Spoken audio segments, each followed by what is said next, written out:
This is probably the biggest radio show ever. So No, I don't know about Definitely that. is, definitely. Live from the Mercedes-Benz Interview Lounge. You know, usually when we have a musical guest come on, maybe a label calls us and says, hey, we have this guest, we have this artist, or someone you know very well, like Jonas Brothers or Beyonce. We have a new song from them. Can we bring him in? Let's schedule a time. This is a situation where Kyle Hume, I was just on TikTok and on Instagram and everything, and I just really liked his sound and his look and everything. So I sent him a DM. I'm like, will you come on our show? Is that an unusual way to do this, what we do? I don't know. We don't send DMs out. It seems effective. Yeah. Because he's sitting right here. Hey, thanks for coming in. thanks for having me. This is it is strange. I will say that. What's so strange about it? I looked in my DMs and I was like, Elvis Duran, iHeartRadio. Which it's funny. I was talking earlier. In Louisville, we had Ryan Seacrest aggregated to us. And so you weren't aggregated to us. So I was like, oh, cool, iHeartRadio. And it went from me going online, Elvis Duran show. Real quick, I was like searching to why am I getting asked to be on this show? Why? I mean, you didn't even know who we were, and now here you are. Oh my gosh! I was like, this is probably the biggest radio show ever. So no, I don't know Definitely is, definitely. But it's probably the best. Yeah. Well, like, okay, whatever you want to, however you want to butter us up, we're all good with that. Yeah. So from Louisville, Kentucky. Louisville, Kentucky, yes. And so Kyle's story is this: music entered your life at what age, and how did you get started, and how are you here now? So it's funny. When I was growing up, I really wanted to learn to play the drums. I have a brother that's 3 years older. He wanted to learn how to play guitar. And so my parents, I don't know the exact age, 8 or 9 probably, got me a drum set and my brother a guitar.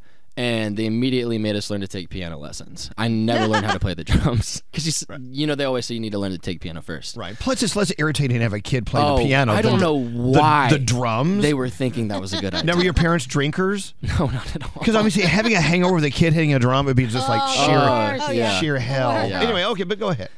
So I learned to play piano for a little bit, and then early teen years learned to play guitar for a little bit, but never really did anything with it. I think the extent of it was I played at church growing up a little bit, which is like everybody's musician origin story, I feel like, half the time. And so nothing really happened. I played sports, didn't really think about doing anything with the music. But in high school, my cousin really got me into electronic music. So I've always loved dance music. And I thought it would be so fun to be a DJ and all that. So I started learning how to produce EDM songs. I was doing these horrible remixes. You could probably find some of them on SoundCloud still. Let's find those right now. Oh gosh, let's not. I want to hear the worst of you. So that happened, and then in college, one of my friends just heard me singing randomly, which I didn't know I could sing until college. And she said, hey, you can kind of sing. You might want to do something with this. And so I was like, okay, whatever, and started learning how to produce a little bit more pop.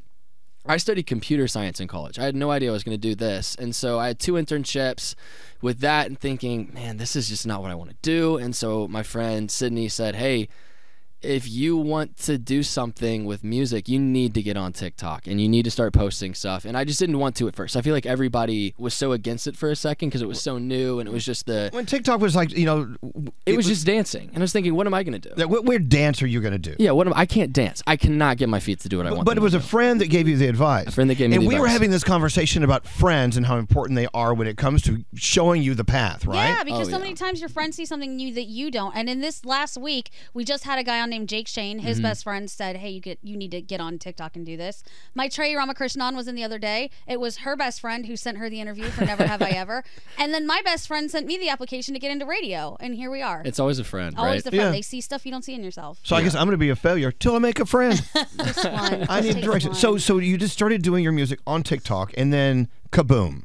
Yeah, I mean, I think I wrote my first song during the pandemic because my internship got pushed back a couple months. Right. So it was 2020 is when I wrote my first song. Another pandemic story, by the way. Yeah, it was 100% the pandemic. I had so much extra time. And so being a computer science major, my final semester of school, everything was online because computer science. So I had all this extra time. I was making videos and doing stuff during my classes. Sorry, my teachers. I was not paying attention. Still got all A's, though. Yeah, I've seen. Which I'll take that. But just was doing that, and it just kind of took off a bit. And then I was talking about this earlier. I didn't even realize it at the time, but the main thing I was doing for a while was just people would leave a comment and I'd write a song about it. And because of that, I was getting practice writing a chorus every single day. I was going through songwriting boot camp for an entire summer. And so it just kind of took off. And sometimes a video would just really pop off and you just capitalize on it. And keep in mind, this is all stuff that wasn't supposed to happen. Yeah. Oh my gosh. I've been doing this for 2.5 years. It's all so brand new. That's when the best stuff happens. It's though, so weird. When you least expect When you least it. expect it. Yeah. So, which brings us to If I Would Have Known. Now, the first time I was exposed, I just got the goosebumps just thinking about it. The first time I was exposed to If I Would Have Known, someone had lifted your track and lip synced it because they had just lost their best friend, and it was their way of reaching out online to say, here's my expression of how I feel about losing my best friend. This song, I mean, it, as far as TikTok world goes, I mean, was it TikTok? Where did it debut at number 2? On iTunes. I think it debuted at number 2 on iTunes. I mean, It's awesome. and so it came from someone just sending you a thought for a song and you wrote it. Yeah, so the timeline of that one was really interesting. Somebody left a comment that said, can you write a song about not getting to say goodbye to someone? I think that's what it was. And I just made the video, and at first it blew up. And I was thinking, oh, sick, but I don't really necessarily want to just put out sad piano songs, right? And so I just let it kind of be a thing. I was thinking, oh, it'll gain some traction. Cool. And then it was 2 or 3 months down the road, I'm at the lake with my family and our good family friends, and we don't have service because we're out in the middle of nowhere. And every once in a while, I'm getting these pings from texts, and I'm seeing this random video keep showing up in my notification feed on TikTok. And it was this kid. Eventually, I get service. This kid took the sound from TikTok and did a little lip sync thing over it, and it's just blowing up. I think it ended up doing 25 million views. It's probably the same kid I saw. Oh my gosh. I don't know. He looks like he's crying. Yeah. And it was even him singing. But so I went on a deep dive to find out, well, whose song is this? And that's when I discovered you and your other music. Yeah. But this song has now become the theme, and I'm not laughing. This is not funny, but it's fascinating.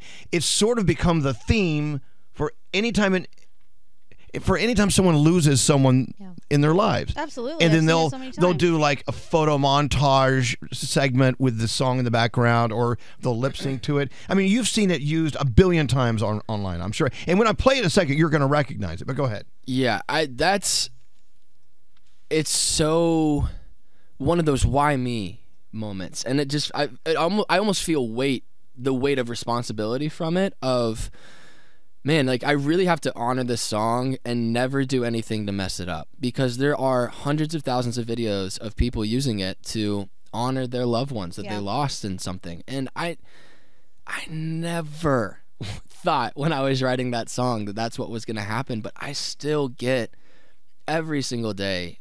I feel like every week there's another video that's just going viral of somebody that lost somebody, and it's a video montage or something to that song, and it's just one of those wow. And I've had veterans reach out to me and say, you were able to put words to something I've never been able to for 15 years, and I'm crying like a little baby. And I'm thinking, why? Like, how?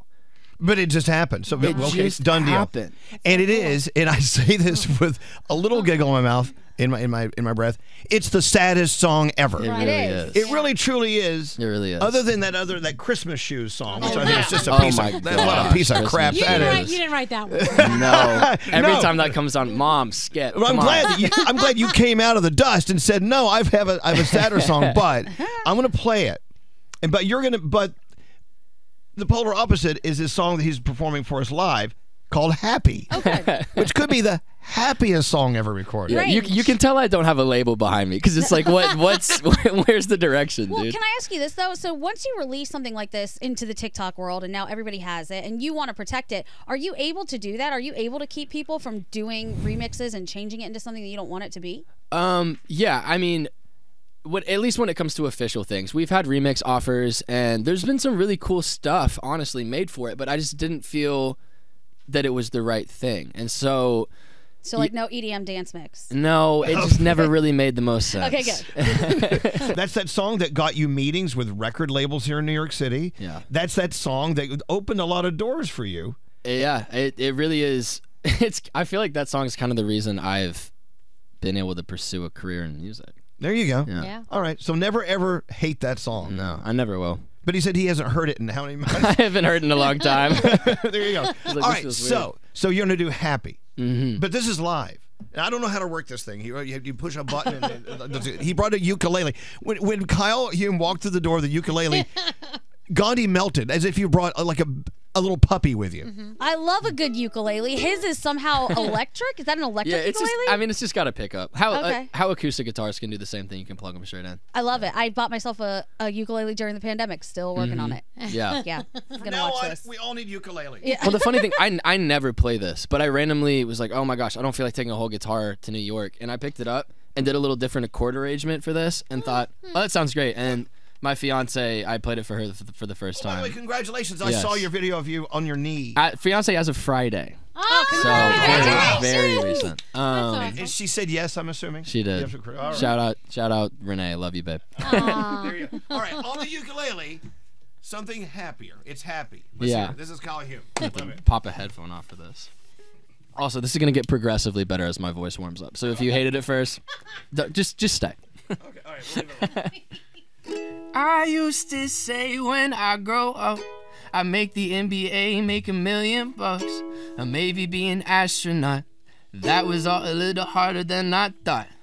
I'd have my name up in the stars, the fancy clothes, the flashy cars, but that was back a couple dreams ago. Reality ain't quite like the TV shows. And if I could go back to when my teachers asked what I wanna be one day, when I grow up I'd say I just wanna be happy, make a little living that'll last me, couple rugrats in the backseat, is that too much to ask? I don't need the models and the money, just a girl that really, really loves me, take her back home to Kentucky, I'll be lucky if that's all I had, which I did get. I just wanna be happy, happy, happy, ooh. I just wanna be happy, happy, happy, ooh. And what's the point in being the best when everybody that I used to idolize is depressed? There's no need to go flex and move out to the west and buy a mansion that I can't afford and end up in debt. Yeah, and if I could go back to when my teachers asked what I wanna be one day, when I grow up I'd say I just wanna be happy, make a little living that'll last me, couple rugrats in the backseat, is that too much to ask? I don't need the models and the money, just a girl that really, really loves me, take her back home to Kentucky, I'll be lucky if that's all I had. I just wanna be happy, happy, happy, ooh. I just wanna be happy, happy, happy, ooh.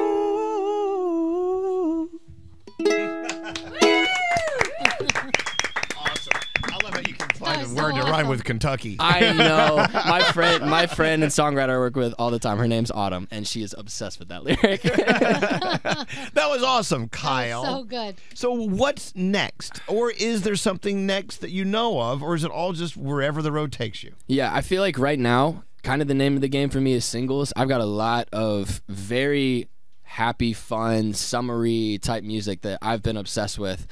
I'm going to be releasing pretty much all summer long into the new year. And then next year, ideally, I want to put out kind of a more of a solidified project of, hey, this is the definitive who Kyle is. And then play some shows with it. Good for you. Yeah. All right, so of course, if you follow us at Elvis Duran Show on all the media, we'll give you all the links so you can follow Kyle. But just right now, if someone has a good memory, where do they find you? TikTok, Instagram. I think TikTok is Kyle__Hume, and Instagram is Kyle Hume Music. So yeah, or just Kyle or Spotify. Hume. Go to Spotify. Stream Kyle Hume. Go everywhere. Apple Music. It's Hume. Kyle Hume. Thank you for coming in, Kyle. Thank what you an all for honor to having have me. you here. I can't wait to hear what's next. Yeah. Back after this. The Mercedes-Benz Interview Lounge.